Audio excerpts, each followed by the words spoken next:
Guys, semakin sempit, semakin kecil peluang Jokowi untuk bisa mengobrak-abrik Indonesia. Dari kasus ijazahnya saja, makin ke sini ruang lingkup dia sudah semakin sempit, amat sangat sempit. Di Solo dia sudah habislah. Pengadilan Solo, Pengadilan Surakarta yang menyidangkan ijazah Jokowi dengan mekanisme citizen lawsuit itu nyaris sepenuhnya dikuasai oleh pihak penggugat. Tidak ada perlawanan berarti dari Jokowi dan para termul. Kemudian dia hanya bisa berharap kasusnya di Polda Metro Jaya itu secepatnya bisa P21, pemberkasan dianggap lengkap, kemudian naik ke persidangan. Hanya itu saja. Itu pun tidak mudah karena pihak Polda Metro Jaya juga tidak mau serampangan mengarahkan ke persidangan itu, karena kalau tidak P21 ditolak lagi oleh Kejaksaan Tinggi, kembali lagi. Karena ya beberapa catatan dari Kejaksaan Tinggi itu memang tidak mudah bagi kepolisian Polda Metro Jaya untuk bisa memenuhinya. Katakan dia bisa melakukan pendalaman saksi, pendalaman ahli, namun sampai hari ini kan pendalaman barang bukti yang tidak lain adalah ijazah Jokowi itu sendiri, semua masih abu-abu, serba gelap wilayah itu. Dan itu adalah pokok masalahnya.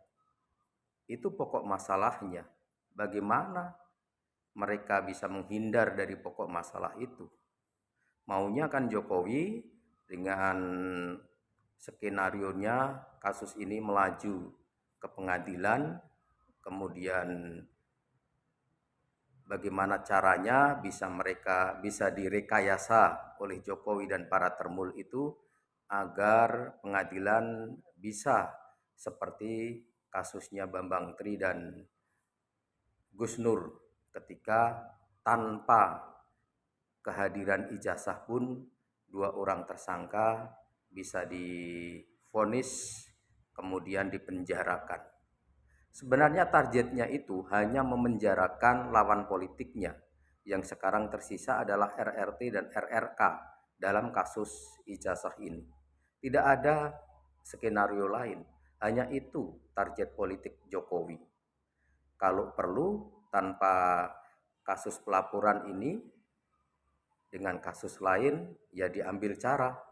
Yang penting adalah membungkam sisa lawan politik di kasus ijazah ini, RRT dan RRK masuk penjara.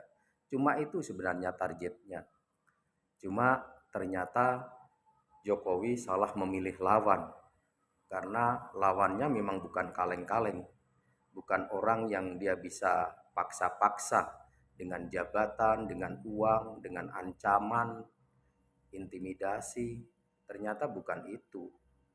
Dan hari ini perlawanan itu masih berlangsung, bahkan semakin membesar.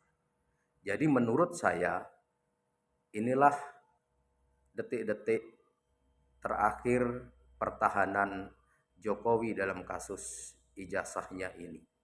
Dia masih bisa berlanjut atau jebol pertahanannya, kemudian dia terlempar dari panggung sejarah politik Indonesia. Kalau saya ditanya itu, tentu saya berharap secepatnya Jokowi segera bisa end game.